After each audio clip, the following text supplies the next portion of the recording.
நேர்களே, நம்மோட அண்டை மாநிலமான கர்நாடகா டோட்டலாக ஸ்தம்பிச்சு போயிருக்கு, அதிர்ச்சியில் உறைஞ்சு போயிருக்கு. காரணம், அங்கிருந்து வெளிவரக்கூடிய பல்வேறு பகீர் ரக தகவல்கள். என்ன நடந்து கொண்டிருக்கிறது கர்நாடகாவில் அப்படின்றத இந்த தொகுப்பில் பார்க்க இருக்கிறோம். த தர்மஸ்தலா ஃபைல்ஸ், கொலை நடுங்க வைக்கும் கொலை குற்றச்சாட்டுகள், இதனுடைய பின்னணி என்ன? தர்மஸ்தலா பற்றி கேள்விப்பட்டிருந்தீங்கன்னா, இங்கே கர்நாடக மாநிலத்தில் கேரள எல்லையை ஒட்டி இருக்கக்கூடிய ஒரு பகுதியாக இருக்கிறது. இது ஒரு அழகான ஒரு மஞ்சுநாத சுவாமி கோவில் அமைந்திருக்கக்கூடிய ஒரு மலை வாசஸ்தலம். போனீங்களானே ரொம்ப அமைதியாக இருக்கக்கூடிய ஒரு பகுதி. அருகிலேயே நேத்ராவதின்னு ஒரு ஆறும் பாயுது.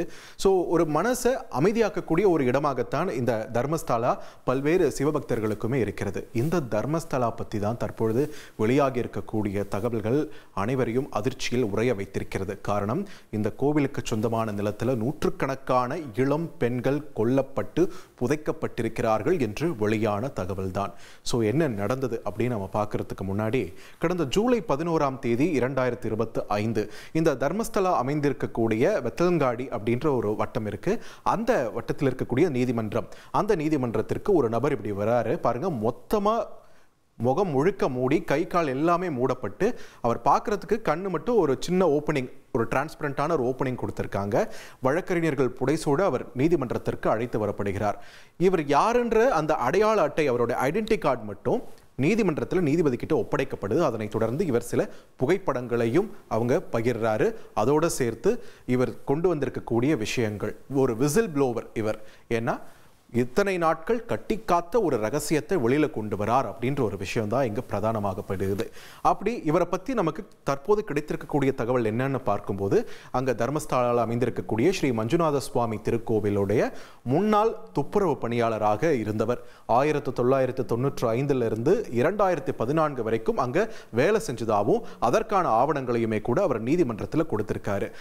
இப்படி இடைப்பட்ட காலத்தில், இந்த ஒரு 19 ஆண்டு காலத்தில் பார்த்தீங்கன்னா 1997 இருந்தே அவர் என்ன பண்ணிட்டு இருந்திருக்காருன்னா, அந்த கோவிலில் இருக்கக்கூடிய சில உயர் அதிக ஊழியர்கள் அவர்கள் மூலமாக ஒரு அழுத்தம் கொடுக்கப்பட்டது. அது என்ன அழுத்தம்னா, இறந்த பெண்கள், சிறுமிகள் இவங்களுடைய உடலை புதைக்க சொல்லியும் எரிக்க சொல்லியும் தனக்கு கட்டளை இட்டார்கள். அப்படி நான் செய்யலைன்னா என்னையே என் குடும்பத்தையும் அழிச்சிருவோன்னு என்னை மிரட்டினாங்க. நானும் ஒரு சாதாரண மனிதன், அதனால பயந்துட்டு நான் அவங்க சொன்னதெல்லாம் செஞ்சுக்கிட்டு இருந்தேன் அப்படின்னு ஒரு விஷயத்தை தான் சொல்லியிருக்காரு. வேற என்னென்ன பகீர் தகவல்கள் அவர் சொல்லியிருக்காரு அப்படின்ட்டு இப்போது நமக்கு கிடைத்திருக்கக்கூடிய தகவலின் அடிப்படையில் பார்க்கும்போது, 100க்கும் மேற்பட்ட இளம் பெண்கள், அதில் பள்ளி சிறுமிகளும் அடக்கம். இன்னும் சொல்ல போனா சில பள்ளி சிறுமிகள் பள்ளி சீருடையில் இருக்கும் போதே சடலமாக இவர் கைகளுக்கு சேர்ந்திருக்கிறார்கள். இவங்க அவங்க பணத்தை எரிச்சிருக்காரு, புதைச்சிருக்காரு, இந்த மாதிரி வேலையெல்லாம் பண்ணியிருக்காங்க. அந்த பெண்கள் அனைவருமே பலாத்காரம் செய்யப்பட்டிருக்கிறார்கள், பாலியல் வன்கொடுமை செய்யப்பட்டு படுகொலை செய்யப்பட்டிருக்கிறார்கள் அப்படின்ற ஒரு விஷயத்தையும் பதிவு பண்ணியிருக்காரு. அதில் பெரும்பாலானவர்கள் எரிக்கப்பட்டாலுமே கூட சில உடல்கள் நேத்ராவதி ஆற்றங்கரையில் புதைக்கப்பட்டிருக்கின்றன அப்படின்ற ஒரு பகீர் தகவல்களையும் அவர் வெளியிட்டிருக்காரு. இதனுடைய பின்னணியில் ஒரு பெரிய மனிதர் இருக்கிறார், அவரால் அச்சுறுத்தல் இருக்குமோ அப்படின்ற ஒரு பயத்தில் தான் நான் எதுவுமே வெளியில சொல்லல அப்படின்ற ஒரு விஷயத்தையும் சொல்லியிருக்காரு.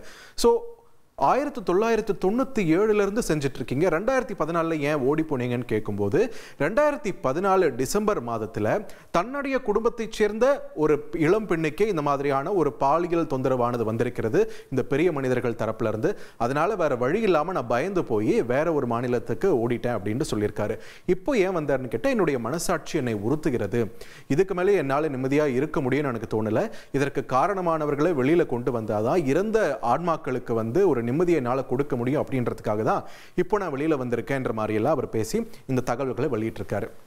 இப்போ இந்த பெரிய மனிதர் யார் அப்படின்ற ஒரு கேள்வியும் இங்க பிரதானமாகுது. சில பேர்கள் அடிபட்டாலுமே, இந்த மஞ்சுநாத சுவாமி கோவிலை நிர்வகிக்கக்கூடிய ஒரு பெரிய குடும்பம் இருக்கிறது. காலங்காலமா தலைமுறையாக அந்த குடும்பம் தான் இந்த கோவிலை நிர்வகிச்சுட்டு வராங்க. அந்த குடும்பத்தைச் சேர்ந்த ஒரு நபர் தான் இதற்கு பின்னணியில் இருக்கிறாரா அப்படின்ற சில கேள்விகள் எழுப்பப்பட்டாலுமே, இப்போது வரைக்கும் அதிகாரப்பூர்வமாக எந்த ஒரு பெயரும் வெளியிடப்படாததால அந்த பெயரை நாமளும் இங்க எடுக்க முடியாது. ஸோ அந்த சம்பந்தப்பட்ட குடும்பத்தில் இருக்கக்கூடிய யாரோ ஒரு நபர் இதில் சம்பந்தப்பட்டிருக்கிறாரா அப்படின்ற ஒரு பெரிய கேள்வி நம்ம முன் இருக்கிறது. இதற்கு பின்னணியில அங்க இருக்கக்கூடிய மாவட்ட நிர்வாகம், காவல்துறை இவர்களுடைய அமைதியுமே கூட இந்த சந்தேகத்தை மேலும் வலுவாக்கி இருக்கு. இந்த நிலையில தான் இந்த மாதிரி ஒரு ஸ்டேட்மெண்ட் ஒருத்தர் கொடுத்திருக்காரு, முகம் தெரியாத நபர்னும் போதுதான் பெங்களூரில் இருந்து ஒரு வயதான பெண்மணி சுஜாதா பட் என்ற ஒரு 60 வயது பெண்மணி, இப்ப நீங்க திரையில பார்க்கறீங்க இல்லையா, அவங்களும் தர்மஸ்தலாக்கு சேர்றாங்க. என்ன சொல்றாங்க, 2003ஆம் ஆண்டே தன்னுடைய பெண் மருத்துவ மாணவி என்னுடைய மகள் அனன்யா தர்மஸ்தலாக்கு வந்து காணாம போனாங்க. அவங்க காணாம போன நேரத்தில் நான் கொல்கத்தால இருந்து அதன் பிறகு நான் தர்மஸ்தலாக்கு வந்து இது சம்பந்தமாக புகார் கொடுக்கப்பட்ட போது உள்ளூர் போலீசார் என்னோட புகாரை எடுத்துக்கல, உன் பொண்ணு யார் கூடயாவது ஓடி போயிருப்பான்னு சொல்லி என்னை அவமானப்படுத்தி விரட்டி விட்டுட்டாங்க அப்படின்ட்டு சொல்லியிருக்காங்க. வேற வழியே இல்லாம அந்த கோவில் இருக்கக்கூடிய பெரிய அதிகாரிகள் ஊழியர்கள் இவங்களெல்லாம் சந்திச்சு நான் என்னென்னமோ முயற்சி செஞ்சேன், அது எதுவுமே எனக்கு பலன் அளிக்கலன்னு நான் கோவில் வாசல்ல உட்கார்ந்துட்டு இருந்தபோது ஒரு கும்பல் என்கிட்ட பேச்சு கொடுத்து திடீர்னு என்னை அடிச்சு தூக்கிட்டு போயிட்டாங்க. அதுக்கப்புறம் என்னை கை காலெல்லாம் கட்டி வச்சு என்னை அடிச்சு கொடுமைப்படுத்தினாங்க அப்படின்ற ஒரு குற்றச்சாட்டுகளையும் வச்சிருக்காங்க. மரியாதையா ஓடி போயிடுன்னு மிரட்டியிருக்காங்க அப்படின்னு சொல்லியிருக்காங்க. அவங்க அடிச்ச அடியில் இவங்க மயக்கம் போட்டு விழுந்ததால 3 மாசம் கோமால இருந்திருக்காங்க சுஜாதா பட். 3 மாசம் கழிச்சு தான் அவங்க நிலவரம் தெரிஞ்சு வெளிவந்த போது அவங்க பெங்களூர்ல இருந்திருக்காங்க. எப்படி பெங்களூர் வந்தோன்ற ஒரு விஷயமே அவங்களுக்கு தெரியல. இப்போ சுஜாதா பட் என்ன சொல்றாங்கன்னா, இந்த மாதிரி பிணம் இருக்கிறதுன்னு அவர் சொல்றாரு இல்லையா, அதில் என்னோட மகளுடைய பிணம் இருக்குன்னு தேடி கொடுங்க, அவளுக்கான இறுதி மரியாதையை நான் செய்யணும் அப்படின்ற ஒரு கோரிக்கையோடு தான் கண்ணீர் மல்க செய்தியாளர்களிடமும் போலீசாரிடமும் மன்றாடி கொண்டிருக்கிறார் சுஜாதா பட். இதே நேரத்தில் இந்த 2003க்கு அப்புறம் 2012லையும் இதே தர்மஸ்தலால ஒரு மாணவி கொல்லப்படுறாங்க. ஆனால் இப்போ கோர்ட்ல அதை பற்றி ஒரு ஸ்டே இருக்கிறதால அதை பற்றி நம்ம விரிவாக பேச முடியாது. ஆனால் அந்த விவகாரத்திலையுமே கூட விசாரணை குறித்து போலீசார் மேல பல்வேறு குற்றச்சாட்டுகள் உள்ளூர் போலீசார் மேல முன்வைக்கப்படுது அப்படின்றது இங்க குறிப்பிட வேண்டும். இந்த நிலையில இந்த உடல்கள் தோண்டி எடுக்க வேண்டும் அப்படின்ற ஒரு விஷயத்தை இந்த விசில் ப்ளோவர் இருக்காரு இல்லையா, இவர் சொல்றாரு. இதற்காக பணிகளும் மேற்கொள்ளப்படுக இருக்கின்றன. அப்படிதான் கடந்த புதன்கிழமை இதற்காக அவரும் வரவழைக்கப்பட்டிருக்கிறார். அட்வொகேட்ஸோடு அவரும் அங்க வந்திருக்கார். ஆனா இந்த பணிக்கு முக்கியமா வர வேண்டிய போலீசார் சம்பவ இடத்திற்கு வரவே இல்லை என்று சொல்லப்படுகிறது. சோ இதை என்ன பண்ணிருக்காங்க, இவரோட அட்வொகேட் வந்து போலீஸ் வரலன்னு இவங்க தரப்புல இருந்து சொல்ல, அந்த பக்கம் உடல்களை தோண்டி எடுத்ததுக்கு அப்புறம் இந்த விசில் ப்ளோவர் இந்த நபர் மர்ம நபர் வந்து தப்பிச்சு போறதுக்கு வாய்ப்பு இருக்கு அப்படின்ட்டு போலீஸ் தரப்புல இருந்து இன்னொரு ஒரு விஷயத்தை பதிவு பண்றாங்க.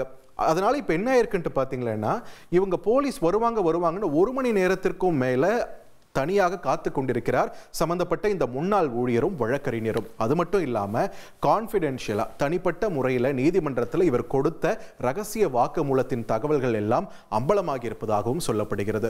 யூடியூப் சேனல் ஒன்றுத்துல அதை பத்தின ஃபுல் டீடைல்ஸும் வெளியிட்டிருக்காங்க. இது எப்படி சாத்தியப்பட்டது அப்படின்ற ஒரு கேள்வியும் எழுப்பியிருக்காங்க. இந்த நிலையில தான் இன்று சம்பந்தப்பட்ட அந்த முன்னாள் ஊழியர் என்ன பண்ணியிருக்காரு, உச்சநீதிமன்ற தலைமை நீதிபதி, மாநில முதலமைச்சர் உள்ளிட்டோருக்கு ஒரு கடிதம் எழுப்பியிருக்காரு.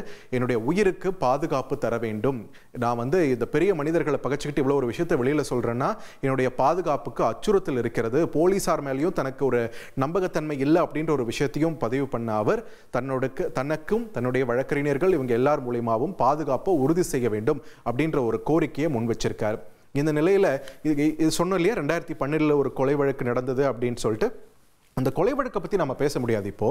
ஆனா அப்போதைய சூழல்ல பாத்தீங்கன்னா ஒரு பெரிய போராட்டமே நடந்திருக்குது அங்க தர்மஸ்தலால. அப்போ பேசிய மார்க்சிஸ்ட் கம்யூனிஸ்ட் கட்சியை சேர்ந்த சில பிரமுகர்கள் என்ன சொல்லியிருக்காங்கன்னா, 1985ஆம் ஆண்டு முதலே 400க்கும் மேற்பட்ட மர்ம மரணங்கள் தர்மஸ்தலால நடந்திருக்கு, ஆனால் அதை பத்தி யாரும் பேசவே மாட்டேங்கிறாங்க அப்படின்ற ஒரு குற்றச்சாட்டை வச்சிருக்காரு. அந்த காலகட்டத்திலே, அதாவது 2013 போது இந்த ஸ்டேட்மெண்ட் சொன்னப்பவே 463ன்ற ஒரு நம்பர் சொல்லியிருக்காங்க. அதுல 95 இளம் பெண்கள் அப்படின்ற ஒரு நம்பரையும் அப்பவே பதிவு பண்ணியிருக்காங்க. அதுக்கப்புறம் 12 ஆண்டுகள் ஆயிருக்கு. இந்த 12 ஆண்டுகள்ல இந்த நம்பர்ஸ் அதிகமாயிருக்கு. இதை பண்ணது யார் அப்படின்ற ஒரு கேள்விக்கான பதில் கிடைக்கவே இல்லை. அதே நேரத்தில் ஒரு பக்கம் போலீசார் அமைதி காத்துக் கொண்டிருக்கிறார்கள். விசாரணையில வந்து பெரிய அளவில் சுணக்கம் இருக்கிறது. இந்த மாதிரியான குற்றச்சாட்டுகள் இருக்க, இப்போ இந்த விசில் ப்ளோவர் வந்து இந்த விஷயத்தை பெரிதாக்கினதுக்கு பிறகும் கூட தற்பொழுது விசாரணை அதிகாரி ஒரு 29 வயது சப் இன்ஸ்பெக்டர் அதிகாரி தான் நியமிச்சிருக்காங்க. இவ்வளவு பெரிய இஷ்யூ, 100க்கும் மேற்பட்ட பெண்கள் கொலை செய்யப்பட்டிருக்கிறார்கள் என்ற ஒரு குற்றச்சாட்டுக்கு ஒரு சப் இன்ஸ்பெக்டர் அளவிலான விசாரணை தான் நீங்க அமர்த்துவீங்களா அப்படின்ற ஒரு கேள்வி எழுப்பி பல்வேறு வழக்கறிஞர்கள் முதல்வருக்கு கடிதம் அனுப்பியிருக்காங்க. ஒரு சிறப்பு புலனாய்வு குழு அமைக்கப்பட வேண்டும் இந்த விவகாரம் தொடர்பாக அப்படின்ற ஒரு கோரிக்கை முன்வச்சு. ஆனா இந்த விவகாரத்தில் அரசியல் கட்சிகள் ஏன் மௌனம் காக்கின்றன அப்படின்ற ஒரு கேள்வியும் இங்கு பிரதானமாகுது. 12 ஆண்டுகளுக்கு முன்னாடி மார்க்சிஸ்ட் கம்யூனிஸ்ட் கட்சி மட்டும் இதை பத்தி பெருசா பேசியிருக்காங்க. மற்றபடி அந்த மாநிலத்தில் இருக்கக்கூடிய பிரதான கட்சிகளான பாஜக, காங்கிரஸ், மதச்சார்பற்ற ஜனதாதளம், இந்த கட்சிகள் ஏனோ ஒரு மர்ம மௌனம் சாதிக்கின்றன அப்படின்ற ஒரு குற்றச்சாட்டும் இங்க வலுவாகி இருக்கு. இன்னும் சொல்ல போனா இந்த விவகாரம் இப்ப மறுபடியும் வெளிச்சத்துக்கு வந்தது பிறகு கர்நாடக மாநில முக்கிய பாஜக தலைவர்கள் ஒருவரான சி.டி. ரவி என்ன சொல்லியிருக்காருன்னா, இது மஞ்சுநாத சுவாமி கோவிலுக்கு களங்கம் விளைவிப்பதற்காக முன்வைக்கப்படும் குற்றச்சாட்டு அப்படின்னு பதிலுக்கு அவர் ஒரு குற்றச்சாட்டு வச்சிருக்காரு. உள்ளூர் பாஜக எம்எல்ஏ என்ன சொல்றாரு, இது எந்த ஒரு அடிப்படை ஆதாரமும் மற்ற குற்றச்சாட்டுகள்னு சொல்றாரு. காங்கிரஸ் தரப்புல பார்த்தா ஒரு அமைதி இருக்கிறது, மதச்சார்பற்ற ஜனதா தளமும் அமைதியா இருக்கிறது. 100 பெண்கள் மேற்பட்ட பெண்கள் கொலை அப்படின்ற ஒரு விஷயத்துல நாங்க விசாரிச்சுட்டு இதை பத்தி என்னன்னு சொல்றோம்னு சொல்லாம இதை எடுத்த உடனே பேஸ்லெஸ் ரூமர்ஸ் நீங்க எப்படி ஒதுக்கலாம் அப்படின்ற ஒரு கேள்வியை சமூக ஊடகங்கள்ல பல்வேறு சமூக ஆர்வலர்களும் எழுப்பிக் கொண்டிருப்பதை பார்க்க முடிகிறது. ஸோ வரும் நாட்கள்ல இந்த விவகாரம் குறித்து இன்னும் பல்வேறு தகவல்கள் வர காத்து கொண்டிருக்கின்றன. அப்படி வரும் பட்சத்தில் இந்த நபருடைய பாதுகாப்பை எந்த அளவுக்கு உறுதிப்படுத்த இருக்கிறது கர்நாடக மாநில அரசு, உச்சநீதிமன்ற தலைமை நீதிபதிக்கு வர அனுப்பிய கடிதத்திற்கு என்ன மாதிரியான ஒரு எதிர்வினை வர இருக்கிறது, இது எல்லாத்தையுமே நாம் வரும் நாட்களில் பொறுத்திருந்துதான் பார்க்க வேண்டும்.